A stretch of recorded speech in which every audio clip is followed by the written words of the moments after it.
Please check out our other videos and remember to click on the subscribe button and tap on the bell icon so you get notifications each time we upload another video. The Kia Soul EV is in its second body but third battery revision, but the latest jump has seen the battery capacity double as well as the range. New, more efficient motors and a new suspension mean this all-new Soul should be as well received and liked as its predecessor. Shown here is the first edition spec, which has almost every conceivable extra, except front parking sensors strangely, and off the website it will cost you £34,295 after the plug-in car grant. If you're looking for an EV with space, the Soul should definitely be on your hit list.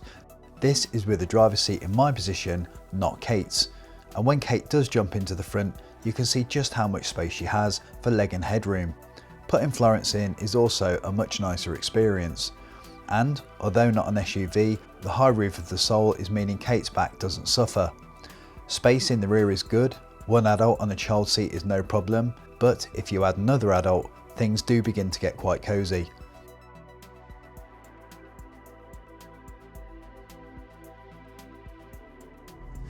Hello and welcome to another episode, and welcome to the amazing Kia Soul EV, a 2020 version. It's absolutely brand new, it's got 11 miles on it. It's in a beautiful blue colour. That's about all I can tell you at the moment because, as I say, I've just picked it up. But the first thing I'm going to do is a range test. So I've got 287 miles on the GOM, 100% state of charge. The weather is awful, it certainly was on the way up, and I've got 140 miles to get home, and it is all motorway. So I should have 140 miles when I get home. Now everybody knows that Kia and Hyundai have really got the efficiency thing nailed, so I'm pretty confident it's going to do well. I got a chance to check out the tech inside, and the lane keep assist has definitely improved. It worked faultlessly in the rain, roadworks and on smaller A roads, as you can see here. Android Auto, that was okay, although still gives you only 70% of the full screen. But again, it plays second fiddle to Apple CarPlay, which was faultless. But if you're not a lover of either, the standard head unit software is still very good and easy to navigate. After my 140 mile trip home, I returned with 114 miles, which, considering the weather and the shape of the Soul, it actually isn't that bad. I'd averaged 3.6 miles per kilowatt hour. As you would expect, the Soul is fully LED'd up, and these matrix headlights are absolutely fantastic at night. Charging the Soul is easy. You'll get up to 77 kilowatts on a suitable charger, and that's a real figure, using DC CCS. And you'll get 7.7 kilowatts charging at home with a 32 amp supply. 0 to 62 takes 7.9 seconds, and you have a whisper over 200 horsepower under your right foot. But more impressive is the ever adjustable regen. It will think nothing of giving you 1.5 miles of free range and zero wear on your brake pads just for slowing down. And all this is conveniently controlled flappy paddle style. The TFT display is a good mix of digital and analog gauges, and here you can control up to 4 driving modes. A little too much for me, I simply drove in normal mode and had no issues. The switchgear is high quality all around the cabin, and that also includes the steering wheel, where you have 17 separate functions to choose from. You have an electrochromatic rear view mirror and lit vanity mirrors in the rear of each sun visor. You won't be mistaken if you recognise some of the components here from other models in the Kia and Hyundai range. You have 2 USBs and one 12 volt to keep you charged up, or a wireless charging pad, which we found very hit and miss, and we gave up after a few failed attempts. The seats in this model are great, and we had no comfort issues at all over the whole week. They are also heated and perforated, but not ventilated as seen on other models from the range. The driver gets a manual reach and rake adjustment, and their seat has fully electric adjustable controls, which also includes a lumbar adjustment. However, and strangely, the passenger gets nothing, but in reality, it's not an issue as leg and headroom is ample. There's plenty of storage dotted around the cabin, including these mat pockets for both driver and front passenger. There's 2 good drinks holders in the centre console, and with a push, a bottle can be squeezed into the driver's door card. And if you jump into the rear, you can just about get one in the passenger door card too.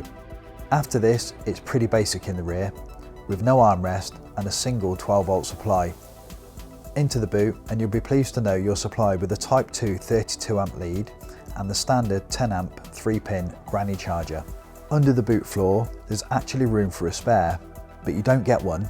In fact, and most bizarrely, you don't get a puncture repair kit. Amazingly, that's an option these days, it would seem. The Kia Soul was never going to have a huge boot, 317 litres in fact, so it was no surprise when our pushchair didn't fit. However, the Soul has a party trick. Remove the boot liner, remove the boot floor and lower to the second level. Have another go at fitting the pushchair, but this time exert some force and amazingly, it does fit. Party trick number 2, remove boot liner, lower false floor, lower rear bench seats, and your boot space is now 4 times the size and offers 1,339 litres. That is huge.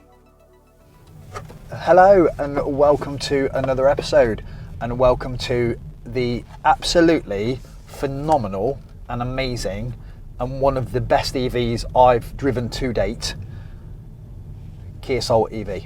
It's absolutely brilliant, and I will come across as a bit of a fanboy here because I am a total fan of what this car can do.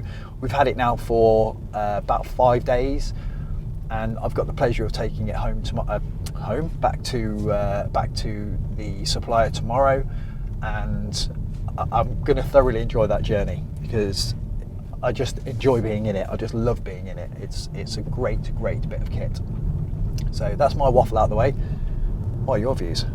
It's kind of like a Mini. I always think of a Mini as being really small. I think perhaps because the old Minis used to be, and now when you look at them from the outside, they're not that small anymore.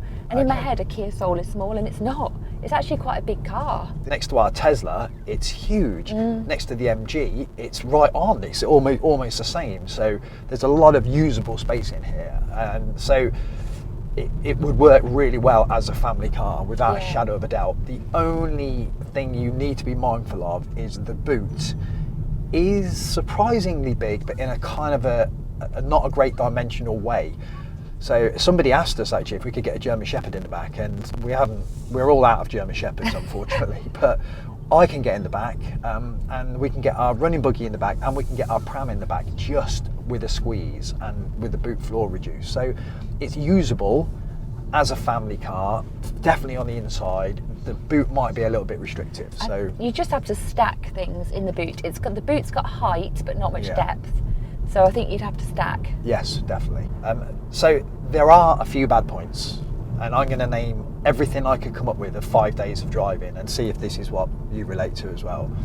One, the lane departure warning. I found no way to switch it off. It keeps turning back on every time you cycle it with the ignition, and it's not great. It's not great. Somebody might say you can turn it off in the settings. But I didn't manage to do that. The auto hold seems to switch off every time you cycle the ignition. You have to turn it back on again, and I find that frustrating. It's a feature I like to use. It would be really good if you could pair that to a key. So if Kate didn't like it and I did, we could have it suited to our key and profile. Road noise. Somebody asked. In fact, a few people have asked specifically for this, and the road noise is quite bad. We've brought it down a particularly bad road at the moment to try and emphasise that. We're doing 30 miles an hour, and it's quite loud. It is quite loud. The mic's sound deadening, so it might take some of that out, but it is quite bad, isn't it? It is quite loud, yeah. It's not like a horrendous noise, but you can definitely hear it. Well, we drove the Zoe last week. 2 weeks ago. What do you think? How do you think it compares? In terms of road noise and or generally? Road noise. It's louder. Yeah, a lot louder. The Zoe was much more refined. I really like the interior. It's really well finished, and I loved the old Kia Soul interior because it had the mood lighting, which this unfortunately doesn't have. Oh, and the speakers. Yeah. And Florence would have loved it. I loved it. But it doesn't have it. But generally, it's really well finished, wouldn't you say? Yeah, brilliant. So everything is soft touch. So everything across the dash is soft touch. Nice leather steering wheel. Just popping out of the leather finished canopy that goes over the instrument binnacle, you've got the head-up display, and that is something I think I would love on every vehicle that we've owned or will own.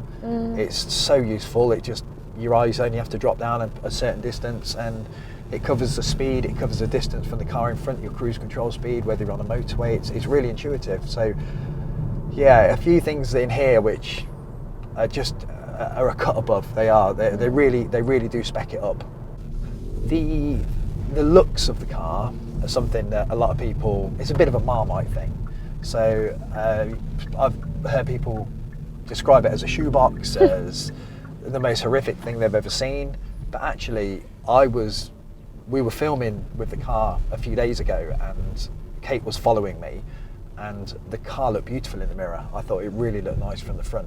Yeah, I really like the front end, and they have made some changes from the old Kia Soul in the way it looks, and it's definitely an improvement. Yeah, definitely. Without a shadow of a doubt. It looks meatier. Yeah, the whole thing's improved really, really drastically. I think that everything to the old Soul kind of lost its footing a little bit on undulating ground. The directional stability on this is amazing. When we were on the motorway, and you've got the ProPilot, autopilot type thing going, it's brilliant. It just handles it perfectly.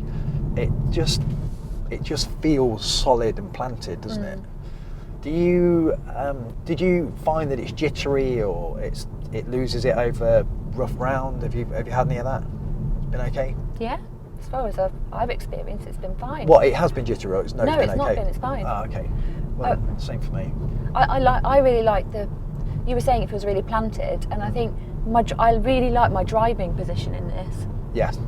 I don't know, because I'm so used to being so low down in the Tesla. Yeah. And this is quite nice. It's like, I don't know, I feel a bit lifted, and yeah, it's just nice to drive.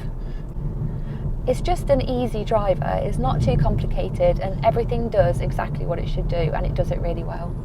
That sums the car up, doesn't it, as a whole, really? It's just Korean and Asian as such, just they build cars which work well, do what they're meant to do, and yeah, sometimes they don't look the best, and sometimes they have little quirks that people don't like, but overall, as an ownership package, they're just fantastic. Yeah. They are. They build really, really very good cars. I mean, maybe you get used to getting into the car and automatically pressing that button and pressing that button to turn things off and turn things on that you want. Is it a big issue? I don't know. It's annoying for us. We're finding it frustrating, but perhaps it's something we get used to. Range. This is a big question that a lot of people ask. It is phenomenal. I picked this one up and I drove it 140 miles home in some horrific conditions. It really was awful. And I can say, nothing my way, right? I can say honestly, it was faultless the whole way. The ProPilot was excellent, the autopilot, whatever it's called, was absolutely brilliant, and it maintained 3.7 miles per kilowatt hour at 70, 75, and when I say the conditions were bad, I must stress they were really bad. How would you say it compared to the Kona and the e-Niro? Because they're based on the same platform. I didn't drive the Kona. I haven't driven it. Oh no, that was me, wasn't it? It was you. But the e-Niro, I prefer the way the e-Niro looks. Yeah. Ironically, I think this is better on boot space. The e-Niro was really bad, wasn't it? Yeah.